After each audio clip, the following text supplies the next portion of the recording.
Kemudian Nabi SAW sebut, wa aksarun nas udkhilan nar, dan ramainya manusia yang dimasukkan ke dalam neraka Allah Subhanahu wa taala. Dan Nabi sebut pula, tadi Nabi sebut yang banyak masuk syurga Allah takwa dengan dia.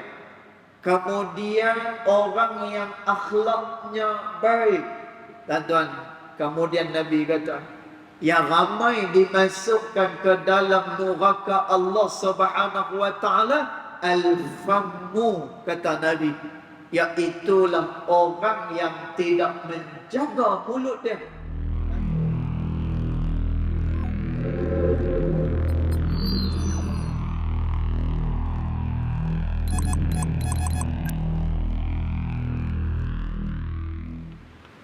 الكريم وآله وأصحابه كرام الفاتحة.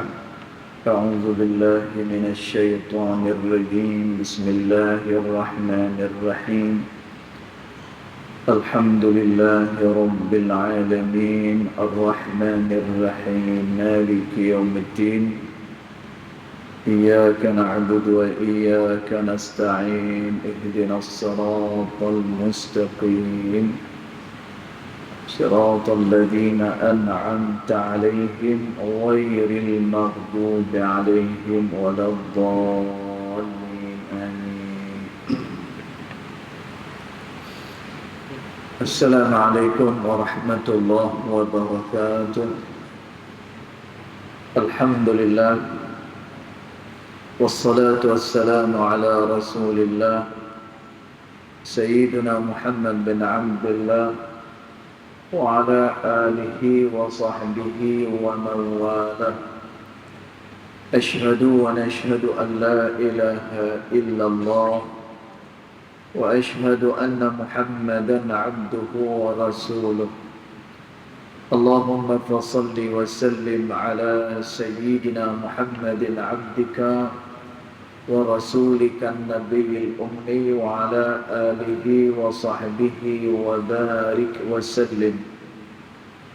ثم أقول رب اشرح لي صدري ويسر لي أمري واحلل عقدة من لساني يفقه قولي أما بعد. قال الله سبحانه وتعالى في تنزيله: لقد كان لكم في رسول الله أسوة حسنة. صدق الله العظيم.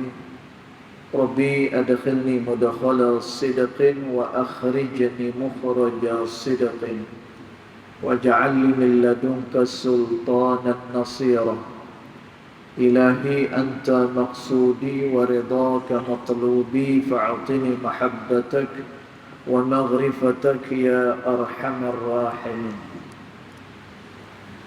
Alhamdulillah, pertama-tamanya kita merafakkan kesyukuran kehadirat Allah Subhanahu wa taala, yang mana dengan limpah kurnianya, dengan rahmatnya, alhamdulillah, pada malam ini kita masih lagi dapat bersama-sama di dalam rumah Allah Subhanahu wa taala ini. Mudah-mudahan segala kerja buat kebaikan kita ianya akan diterima pada sisi Allah Subhanahu wa taala. Allahumma amin. Tuan-tuan dan puan dirahmati Allah sekalian, kita sambung lagi pembacaan kitab Adab Sulukil Murid yang dikarang oleh Al-Imam Al-Habib Abdullah bin Alawi Al-Haddad rahimahullah ta'ala. Dan kita masih lagi membicarakan soal berkenaan dengan penjagaan anggota tubuh badan daripada maksiat kepada Allah. Maka dia kata, Bismillahirrahmanirrahim. Qala muallif rahimahullah ta'ala: ونفعنا بعلومه في الدارين آمين.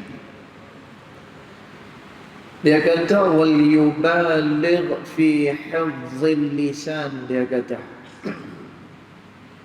Dan hendaklah seseorang itu benar-benar fi hifzil lisan. Dia kena jaga dia punya lisan dia sebaik-baik yang mungkin. Tuan-tuan pernah ditanya kepada Nabi sallallahu alaihi wasallam, "Ya Rasulullah, ayu amalin udkhila al-jannata?" Ditanya pada Nabi, "Ya Rasulullah, apa dia amalan yang membolehkan seseorang itu dimasukkan ke dalam syurga Allah Subhanahu wa taala?"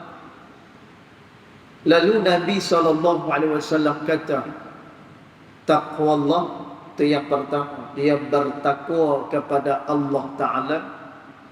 Dan yang keduanya adalah husnul khuluq, dia berakhlak baik, kata Nabi. Tuan-tuan, ni dua perkara yang bila dilakukan oleh manusia, maka dia akan dimasukkan ke dalam syurga Allah Subhanahu wa ta'ala. Pertama adalah taqwa Allah, dia bertakwa pada Allah. Dan tuan, dia kena bertakwa dengan Allah Ta'ala, iaitulah pada setiap tempat dan juga pada setiap masa. Kerana tu dalam hadis yang lain kata Nabi SAW, ittaqillah haitsuma kunta, kata Nabi. Bertakwalah kepada Allah Subhanahu wa taala di mana-mana pun juga kamu berada. Tuan, maknanya ke mana-mana pun kita pi, sama ada kita pi jauh ataupun dekat, tuan, keadaan kita dalam keadaan bertakwa pada Allah. Dan tak ada lagi dah kedudukan yang paling mulia melainkan kedudukan takwa kepada Allah. Perkara ini disebut oleh Allah Subhanahu wa taala, inna akramakum indallahi atqakum. Sesungguhnya yang paling mulia daripada kalangan kamu. Tuan-tuan, ayat ni disebut secara umum. Sesungguhnya yang paling mulia daripada kalangan kamu, tak kira sama ada dia orang besar ataupun orang kecil, ataupun dia golongan atasan ataupun dia golongan bawahan, ustaz, orang awam. Inna akramakum, kata Allah, sesungguhnya yang paling mulia daripada kalangan kamu ni, indallah, pada sisi Allah, atqakum, yang paling bertakwa kepada Allah Subhanahu wa taala. Dan tuan, maknanya orang ni dia setiap masa dalam keadaan melakukan taat pada Allah dan setiap masa menjauhkan diri dari perkara yang dilarang oleh Allah. Dan tuan, ini adalah amalan yang paling rusak. Kalau kita nak beramai, tuan-tuan, dengan amalan yang paling besar, lawan hawa nafsu, itu yang paling besar. Kata Al-Imam Sahal bin Abdullah At-Tustari rahimahullahu ta'ala, Allah lebih suka apabila seseorang itu membakar hawa nafsu dia. Dan kita selama ni yang kita melakukan perkara yang tak disukai oleh Allah adalah kerana mengikuti akan hawa nafsu kita. Dan kerana tu, ketika mana roh dijadikan Allah Subhanahu wa taala, roh dia tak ada masalah. Bila Allah Subhanahu wa taala tanya kepada roh, alastu bi rabbikum, bukankah aku ni adalah Tuhan kepada kamu? Dan lalu roh pun kata, qalu bala syahidna. Semua roh mereka kata, ya Allah, kami bersaksi bahawa engkau adalah Tuhan kepada kami. Dan Nabi itu macam mana roh yang dimasukkan dalam tubuh badan manusia, boleh pula tubuh badan tu melakukan maksiat pada Allah. Maka kata ulama, ini adalah kerana di dalam tubuh badan manusia Allah Subhanahu wa taala bekalkan dengan hawa nafsu. Dan hawa nafsu ni pula kerja dia adalah membawa manusia kepada kemurkaan Allah Subhanahu wa taala. Dan tuan, kerana tu kata Imam Sahal bin Abdullah At-Tustari, dia kata tak ada lagi dah amalan yang paling besar melainkan apabila seseorang membangkang akan hawa nafsu dia. Dan kerana tu Allah Ta'ala sebut, inna akramakum, sesungguhnya yang paling mulia daripada kalangan kamu ni attaqakum, yang paling bertakwa kepada Allah Subhanahu wa taala. Dan kerana tu Nabi kata, yang banyak dimasukkan dalam syurga Allah takwa Allah, dia bertakwa, wa husnul khuluq, dan juga adalah berakhlak mulia, kata Nabi sallallahu alaihi wasallam. Kemudian Nabi sallallahu alaihi wasallam sebut, wa aksarun nas udkhilan nar, dan ramainya manusia yang dimasukkan ke dalam neraka Allah Subhanahu wa taala. Dan Nabi sebut pula, tadi Nabi sebut yang banyak masuk syurga Allah takwa dengan dia, kemudian orang yang akhlaknya baik. Dan kemudian Nabi kata, yang ramai dimasukkan ke dalam neraka Allah Subhanahu wa taala al-fammu, kata Nabi, iaitulah orang yang tidak menjaga mulut dia. Dan maknanya apa? Dia tak menjaga dia punya lisan dia daripada perkara-perkara yang diharamkan oleh Allah Subhanahu wa taala. Dan ada satu hadis Nabi sallallahu alaihi wasallam, bila mana seorang sahabat bertanya dengan Nabi sallallahu alaihi wasallam, dan dia nak cerita lisan. Kerana tu Nabi sallallahu alaihi wasallam pernah pesan, Nabi pegang lidah, kemudian Nabi kata kepada para as-sahabah, Nabi kata jaga hak yang ni, jaga hak yang ni, 3 kali Nabi sebut. Dan kerana apa? Walaupun lidah ni dia tak bertulang, tetapi kesannya sangat-sangat besar. Sehingga kata Nabi sallallahu alaihi wasallam, satu patah perkataan yang haram keluar daripada mulut seseorang, dan ini akan menyebabkan dia dimasukkan ke dalam neraka Allah selama lebih kurang 70 tahun. Dan satu perkataan yang haram, maknanya apa? Mungkin dia berbohong, mungkin juga dia mengumpat kepada orang, dan keluar perkataan-perkataan tu 70 tahun dia di dalam neraka Allah Subhanahu wa taala. Maka Nabi sallallahu alaihi wasallam kata pada pertanyaan sahabat ni, sahabat ni tanya, ya Rasulullah, ada satu orang ni, sahabat tanya, ya Rasulullah, ada orang ni, dia jaga amalan dia, kemudian dia kuat melaksanakan sembahyang pada waktu malam, tetapi cuma satu, jirannya tidak aman daripada lidah dia. Dan maknanya apa? Dia ni orang ibadat. Dan dia ni adalah orang yang sering mendirikan sembahyang. Dan ni bukan orang calang-calang ni. Dan kalau sembahyang ni, kata Allah Subhanahu wa taala di dalam hadis qudsi, kata Allah Subhanahu wa taala, inni ma'akum ma dumtum fis salah, kata Allah, aku bersama-sama dengan kamu selama mana kamu mendirikan sembahyang, kata Allah. Tuan-tuan, Masya Allah, kelebihan sembahyang ni besar. Kelebihan dia apa dia? Selama orang tu mendirikan sembahyang, Allah Ta'ala kata, inni ma'akum, Aku ni berserta dengan kamu, kata Allah. Tuan-tuan, kalau dah Allah berserta dengan kita, tak perlu lagi dah kepada kelebihan hak yang lain.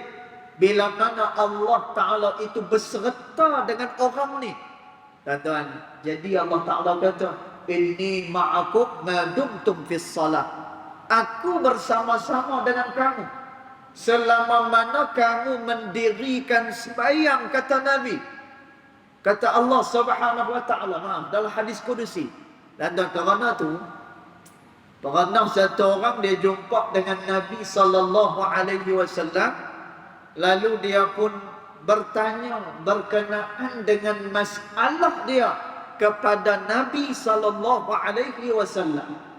Dan dia nak cerita sembahyang dulu ni, nak cerita orang ni kuat sembahyang, kemudian dia buat pula amal-amal soleh yang lain, tapi tak jaga mulut dia. Dan kita cerita dulu kelebihan orang sembahyang ni. Tuan-tuan, tadi kita sebut orang yang bila mana dia sembahyang, maka Allah Subhanahu wa Ta'ala akan senantiasa bersama-sama dengan dia. Tuan-tuan, maknanya apa? Allah Ta'ala berserta dengan dia.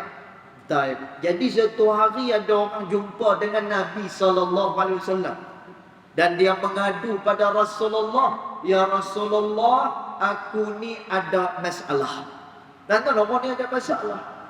Dan bila orang ni ada masalah, sepatutnya kita selesaikan masalah orang tersebut.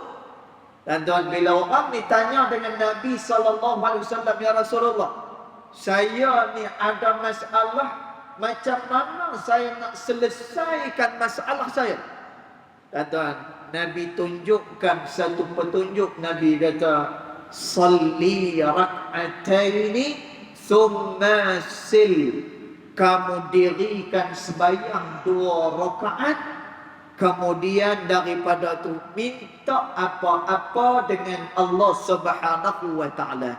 Dan tuan, pasal apa yang Nabi suruh orang yang ada masalah ni buat solat sunat 2 rakaat, lepas itu berdoa kepada Allah Subhanahu wa Ta'ala. Dan tuan, kerana kedudukan orang yang sembahyang ni besar dan istimewa. Istimewa dia lagu mana? Dia berserta dengan Allah Ta'ala. Bahkan Nabi SAW kata, iza qama al-abdu lis-salah, bila mana seseorang berdiri kerana nak mendirikan sembahyang, fa aqbalallahu biwajhihi, Allah akan mendekatkan rahmatnya kepada orang yang sedang sembahyang. Dan masya-Allah, maknanya orang yang sembahyang ni adalah orang yang dekat dengan rahmat Allah Subhanahu wa Ta'ala. Maka sahabat tanya, ya Rasulullah, kawan kita ni, dia kuat sembahyang, kemudian dia banyak melakukan amal-amal saleh, tetapi ya Rasulullah, dia tak jaga mulut dia, dan jiran dia selalu rasa tidak aman daripada mulut dia. Bagaimana keadaan orang yang macam ni? Tuan-tuan, apa jawab Nabi SAW?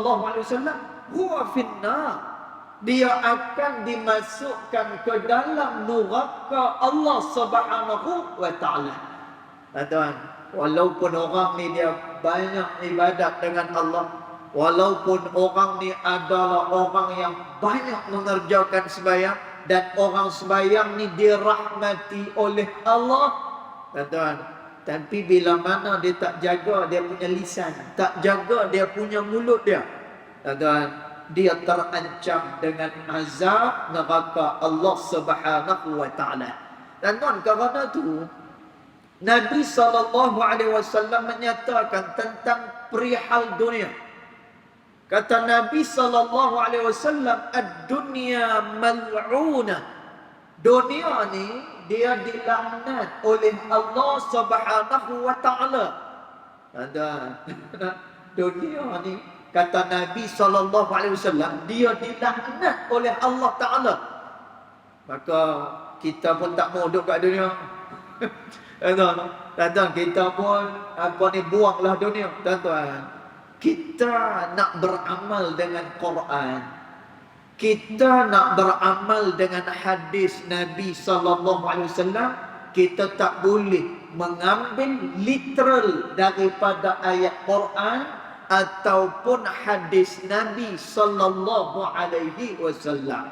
Dan kerana tu kata Imam Sufyan Ats-Tsauri rahimahullahu taala, hadis adalah padang yang menyesatkan manusia. Tuan-tuan jangan buat main-main. Hadis dia adalah padang yang boleh menyesatkan manusia. Tuan-tuan makna apa? Kalau dia tak baca macam mana huraian para alim ulama terhadap sesuatu hadis ataupun ayat-ayat Al-Quran, menyebabkan dia salah di dalam beramal kepada Allah Subhanahu wa taala. Tuan-tuan, jadi dunia yang dilaknat ni bukan ni dunia ni senantiasa dilaknat, bukan macam tu. Tuan-tuan, dunia dilaknat ada bahagian-bahagian yang dilaknat oleh Allah taala. Bahagian dunia yang dilaknat oleh Allah apa dia? Kelalaian, maksiat, dan juga segala perkara-perkara yang Allah Ta'ala murka, yang berada dalam dunia ni, perkara-perkara ni dia dilaknat oleh Allah Ta'ala. Lalu kata Nabi SAW, bila dunia ni dia dilaknat oleh Allah Subhanahu wa Ta'ala, siapa dia yang terbaik yang Allah Ta'ala pandang di dalam dunia ni? Tuan-tuan, jawab Nabi SAW, yang terbaik atas dunia ni, yang pertama sekali adalah zikrullah. Mereka berzikir kepada Allah Subhanahu wa Ta'ala. Ini adalah hak yang terbaik. Tuan-tuan, mulut dia senantiasa bercakap benda-benda hak elok. Tuan-tuan, mulut dia basah dengan menyebut nama Allah Subhanahu wa Ta'ala. Kerana tu Nabi sallallahu alaihi wasallam kata, "Man kana yu'minu billahi wal yaumil akhir," kata Nabi, siapa-siapa yang beriman dengan Allah dan hari akhirat. Tuan-tuan, kalau betul beriman, ni sifat dia. Tuan-tuan, apa sifat dia? Man kana yu'minu billahi wal yaumil akhir, siapa yang beriman dengan Allah dan juga hari akhirat, falyaqul khairan, hendaklah dia bercakap benda yang baik-baik. Kalau tak ada benda yang baik-baik untuk diperkatakan, liasmut, maka hendaklah kamu diam, kata Nabi sallallahu alaihi wasallam. Tapi kita payah, kita payah.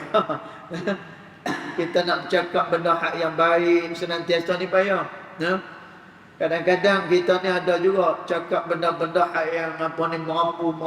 Tuan-tuan, merapu sikit-sikit tak apalah. Merapu sikit-sikit tak apalah. Jangan orang kata merapu tu sampai kepada peringkat ribah, mengumpat orang. Sampai merapu kepada peringkat lidah ni menghina kepada orang, menyebut akan kelemahan, keaiban yang ada pada sisi orang. Dan kalaulah dia tak jaga macam tu, maka dia tak tergolong dalam golongan orang-orang yang beriman kepada Allah Subhanahu wa Ta'ala. Dan kerana tu, kalau kita tengok akhlak Nabi sallallahu alaihi wasallam pada waktu malam. Tuan-tuan, ni nak cerita akhlak Nabi pada waktu malam. Disebut oleh Al-Imam Al-Ghazali rahimahullahu ta'ala dalam kitabnya Bidayatul Hidayah. Tuan-tuan, Nabi SAW kalau lepas daripada waktu Isya ni, tuan-tuan, kita lepas Isya dah apa? Tak nak jawab apa. Tuan-tuan, kita ni tak ada buat kerja apa lepas daripada Isya. Biasanya orang dah habis kerja dah. Tuan-tuan, Nabi SAW tunjuk kat kita, Lepas daripada waktu Isya, Nabi buat apa? Karena lepas waktu Isya, Nabi dah tak buat apa-apa, Nabi terus tidur. Nabi lena terus. Maka Imam Ghazali rahimahullah ta'ala berkata, kenapa Nabi SAW lepas daripada waktu Isya, Nabi terus tidur, langsung tidur? Kerana dua perkara. Yang pertama, kerana tak mau membuang masa sembang-sembang perkara-perkara yang sia-sia. Ini yang pertama. Dan yang keduanya, tidur awal ni tujuannya adalah kerana nak bangkit pada tengah malam sat lagi untuk bermunajat kepada Allah Subhanahu wa taala. Tuan-tuan, kerana tu Nabi lepas daripada waktu Isya, Nabi tak ada buat apa-apa dah. Nabi lena terus. Dan kita kalau nak ikut akhlak Nabi macam tu, kita mungkin payah kan? Sebab kita turun-turun daripada masjid ni sat lagi. Kita ada keinginan kita. Kita nak pi tempat tu, kita nak pi tempat ni. Tuan-tuan, sebab tu kalaulah kita tak ubah kebiasaan ni, maka kita akan jadi orang yang biasa-biasa. Tapi kalaulah kita boleh ubah kebiasaan ni, lepas daripada waktu Isya, kita boleh balik ke rumah, kemudian lena awal dengan niat dua benda ni. Tak mau cakap benda yang tak elok, dan yang kedua kerana dia nak bangkit pada waktu malam. Dan maka dia tergolong dalam golongan yang disebut oleh Nabi SAW, dia adalah orang yang beriman dengan Allah dan juga hari akhirat. Baik, maka disebutkan di sini wal yubaligh fi hifzil lisan. Maka hendaklah seseorang itu dia menjaga sungguh-sungguh dia punya lisan dia, lidah dia. Dan jagalah bagaimana dia bercakap benda-benda yang elok, kemudian meninggalkan percakapan-percakapan yang diharamkan oleh Allah. Kemudian dia kata, fa inna jirmahu saghirun wa jurmahu kabirun. Lidah ni dia punya saiz dia sangat-sangat kecil, sangat-sangat halus. Dan tuan tengok lidah kita, dia bukan yang besar mana sekali pun. Tuan-tuan, tapi ulama ada sebut. Ulama sebut, kata ulama, sesungguhnya lidah ni dia lebih tajam daripada mata pedang. Tuan-tuan nak tunjuk kata apa? Akibat daripada lidah ni, akibatnya sangat-sangat besar. Maka kata Imam Al-Haddad rahimahullahu ta'ala, fa inna jirmahu saghir, dia punya saiz dia kecil, wa jurmahu kabir, tetapi dia punya akibat dia, kalaulah kamu tak jaga sungguh-sungguh, maka kabir, akibatnya sangat-sangat besar, kata Imam Al-Haddad rahimahullahu ta'ala. Tuan-tuan, tadi kita dah sebut bagaimana ada satu orang yang bila mana dia menjaga ibadat dia, tapi dia tak jaga dia punya lidah dia, akhirnya dia dimasukkan ke dalam neraka Allah Subhanahu wa ta'ala. Baik, kemudian dia kata lagi, falyakuffahu anil kadhibi, maka hendaklah dia jaga lidah dia anil kadhibi, daripada dia berbohong, kata Imam Al-Haddad.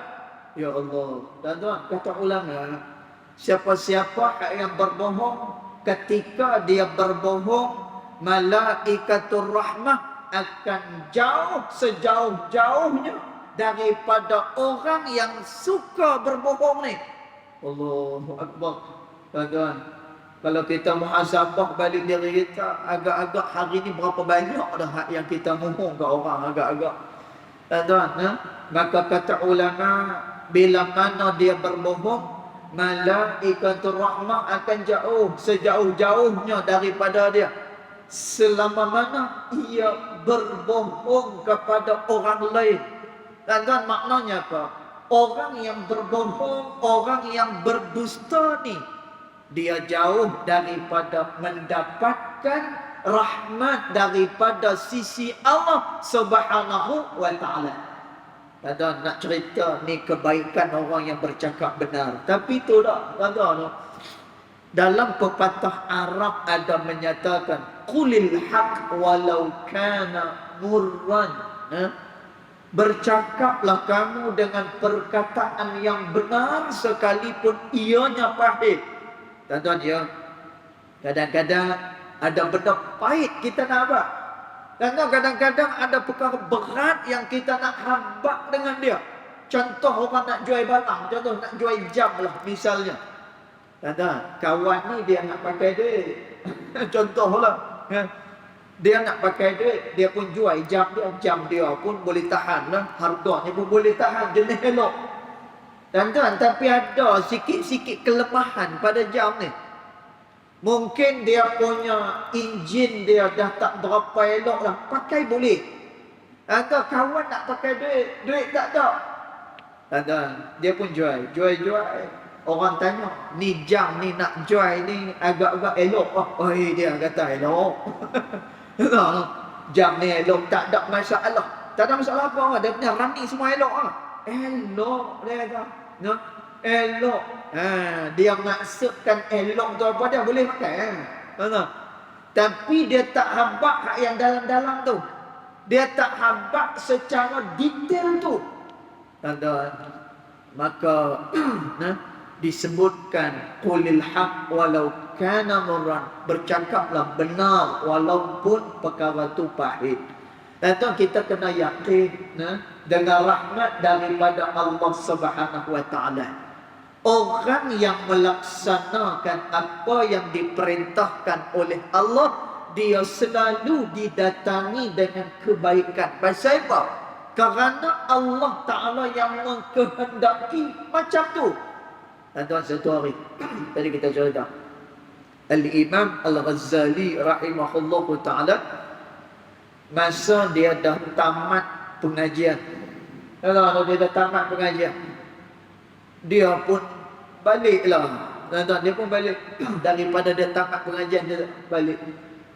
Tuan-tuan, dia balik ini, maka banyak kitab-kitab yang dia bawa. Imam Ghazali.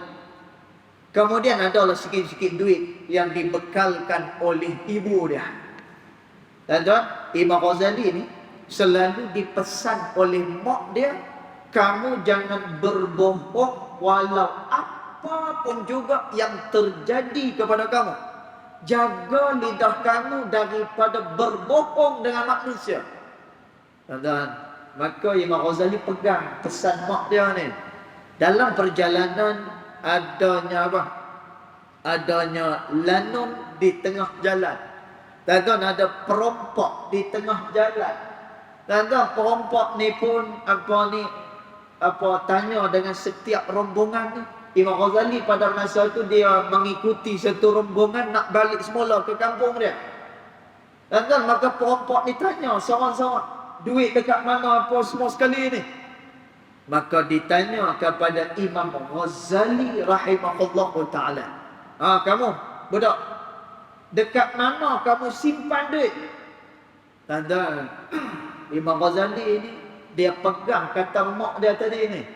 Tuan-tuan, maka dia pun tunjuk, duit ada kat dalam lengan baju ni, sikit lagi ada dalam songkok, sikit lagi ada dalam poket, sikit lagi ada aku bubuh kat dalam uncang ni pun ada duit. Dan Imam Ghazali kata apa? Kalau kamu nak ambil duit ni, ambil lah. Cuma satu je, kitab-kitab aku jangan kamu ambil kerana aku masih lagi memerlukan dia. Duit ni ambil lah.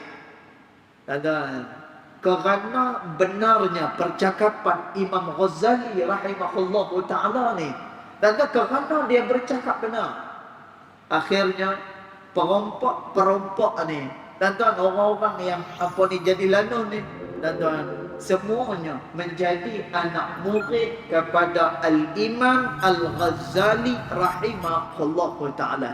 Tuan-tuan, maknanya apa? Kerana dengan kebaikan yang dilakukan, maka Allah Subhanahu wa taala telah membukakan rahmatnya kepada orang-orang ni, dan juga dibukanya pintu-pintu kebaikan.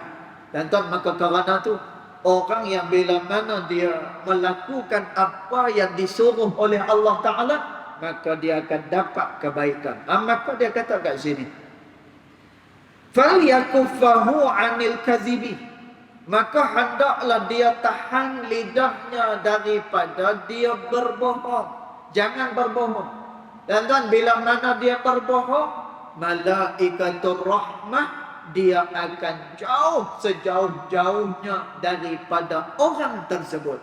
Dan tuan, cuma dalam bab bohong ni ada disebutkan oleh ulama, ada bohong yang dibenarkan.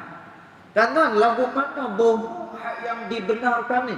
Yang pertama, helah di dalam peperangan. Helah dalam peperangan, hak ni dibenarkan sama sekali.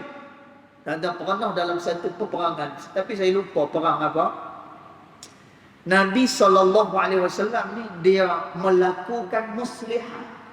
Tentang muslihat lagu mana? Ada satu peperangan yang mana peperangan tu dia berlangsung sampai 2-3 hari.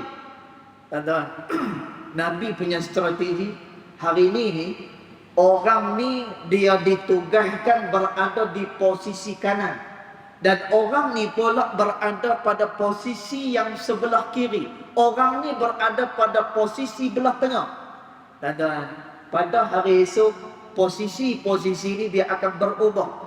Posisi kanan, orang yang tengah. Orang tengah pi kiri, yang kiri ni pi tengah. Dan dia berubah-ubah macam tu.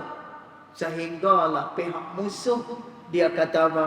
Dia kata, kita kena berunduk, kerana mereka ni jumlah tentera orang Islam ni ramai. Padahal orang yang sama, orang yang tu juga. Cuma helah yang dilakukan oleh Nabi SAW. Dan kerana tu, bagi orang yang pergi berperang ni, kalaulah rambut dia putih, pada masa tu dia boleh mewarnakan rambut dia. Boleh, harus hukum dia. Dan pasal apa dia dibolehkan untuk mewarnakan rambut dalam perang ni? Dan kalau pihak musuh tengok yang pergi berperang ni, no, semuanya rambut dah beruban semua dah. Dah lah beruban, botak tengah pula lagi. Dah lah beruban, botak tengah pula lagi, rambut putih semua. Dan ini akan menyebabkan apa? Menyebabkan tentera musuh dia tengok, Allah, orang-orang tua semua ini boleh makan dia dah. Dan kerana tu dalam perang boleh diwarnakan rambut tu. Pasal apa? Helah nak kata yang pi berperang ni, walaupun orang tua, tapi mereka tu nampak muda, nak bagi gerun kepada pihak musuh. Dan maka dia diperbolehkan helah yang macam tu. Dan kemudian yang satu lagi, dibenarkan untuk seseorang itu dia berbohong bila mana dia nak menyelamatkan ada 2 orang saudara yang sedang bertelagah. Kadang-kadang tu lah, kita ni jadi orang tengah payah dia. Kan? Kita baik dengan semua orang. Kita baik dengan semua orang. Jadi ada kawan ni bergaduh. Tuan-tuan, hak ni mai kat kita, dia pun mai kat kita, dua-dua pihak ni mai kat kita. Tuan-tuan, maka bohong yang lagu mana yang diperbolehkan ni? Mendamaikan antara 2 pihak ni, boleh. Tuan-tuan, kawan ni kata, weh, hang ada dengar dia ni kata apa-apa bersegu. Tuan-tuan, kita jangan pi bakar pula kawan ni. Dia ada tak kata apa-apa tentang aku ni? Ada dengar? Ui, macam-macam. Cuma aku tak mau nak habaq. Kata macam tu. Tuan-tuan, makinlah benda tu dia akan jadi lebih rumit lagi, lebih susah lagi. Tuan-tuan, jadi kita nak kata macam mana? Ada tak hang dengar dia kata apa-apa tentang aku? Tuan-tuan, memang dia kata pun. Maka kita kata, tak ada, aku tak dengar apa-apa. Malah dia tu selalu sebut nama hang. Macam tu. Tuan-tuan, Jadi bila mana ada dua pihak yang bertelagah macam tu, bila mana kita nak damaikan mereka dan juga kita berbohong kerana nak damaikan dua orang ni, tuan-tuan, bohong yang seumpama tu ianya adalah dibenarkan sama sekali. Dibenarkan.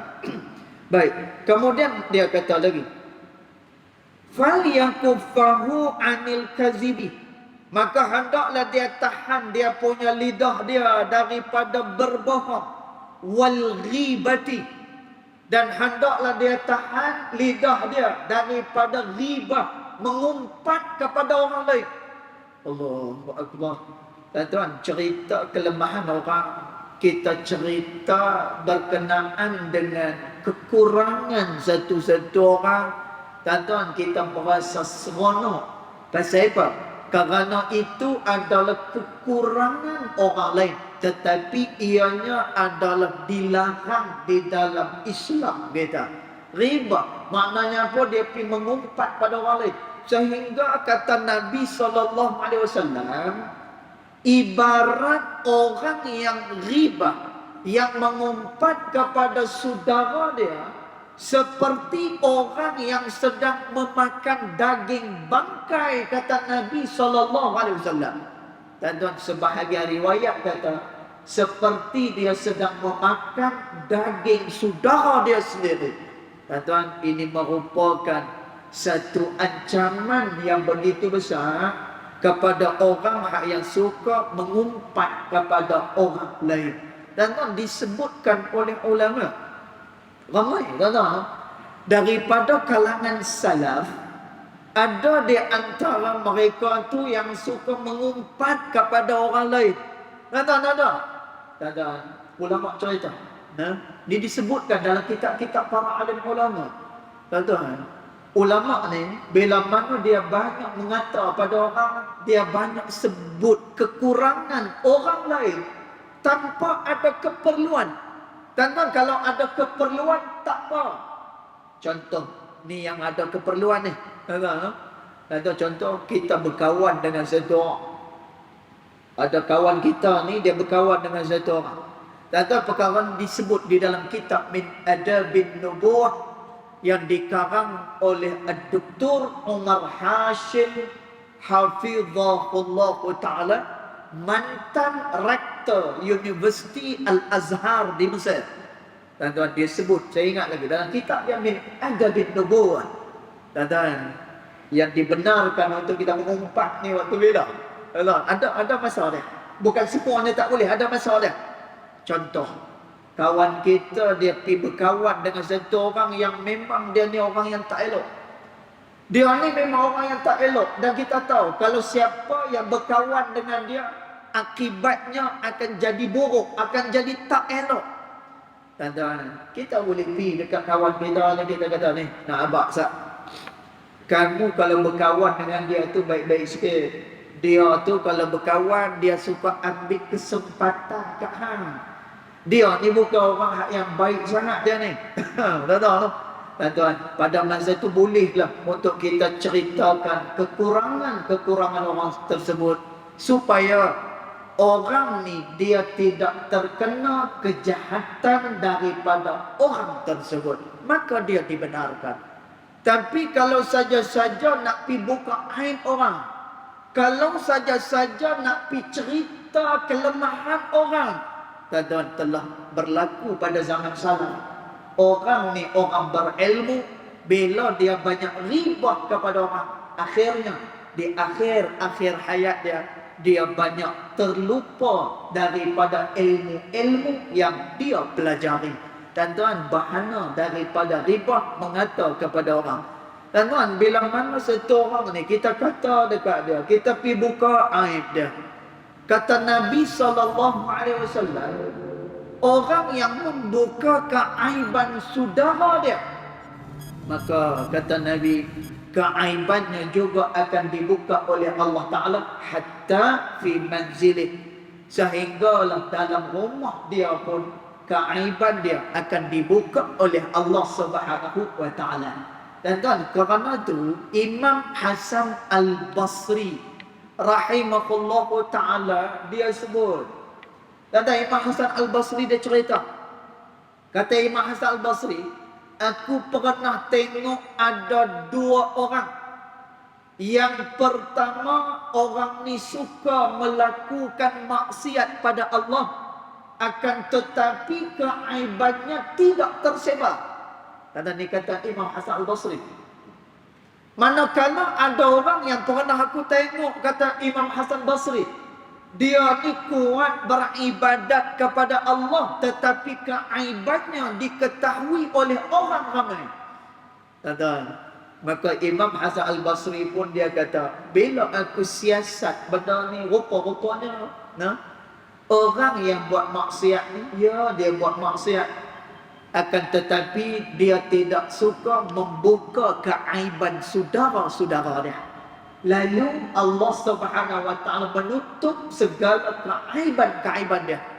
Tapi hak satu lagi, walaupun dia banyak beribadat pada Allah, tetapi dia tak menjaga mulutnya daripada meribah kepada orang. Akhirnya semua keaiban-keaibannya dibuka oleh Allah Subhanahu wa taala. Tuan, maka tinggalkan ribah, kerana apa? Nanti esok pada hari kiamat menyebabkan orang ni dia boleh muflis di hadapan Allah Subhanahu wa taala.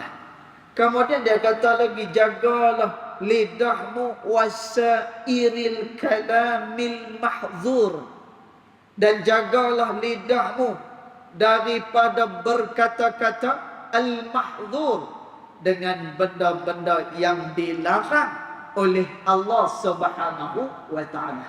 Yang ni nanti kita akan bincang pada pertemuan yang akan datang, insya-Allah taala alam. Cukup setakat tu. Yang baik datang daripada Allah Subhanahu wa taala, yang tidak baik datang daripada kejahilan dari saya sendiri, walaupun hakikat kedua-duanya datang daripada Allah Subhanahu wa taala. Bismillahirrahmanirrahim. Alhamdulillahirabbil alamin, wassalatu wassalamu ala asyrafil anbiya wal mursalin wa ala alihi wa sahbihi ajma'in. Allahumma ighfir lana ma akhtana wa ma ta'ammudna wa ma asrarna wa ma a'lanna wa ma anta a'lamu bihi minna, antal muqaddim wa antal muakhir. La ilaha illa anta subhanaka inna kunna minadh dhalimin. Wa sallallahu ala sayyidina Muhammad wa ala alihi wa sahbihi wa baraka wa sallam. Walhamdulillahi rabbil alamin. Wallahu a'lam.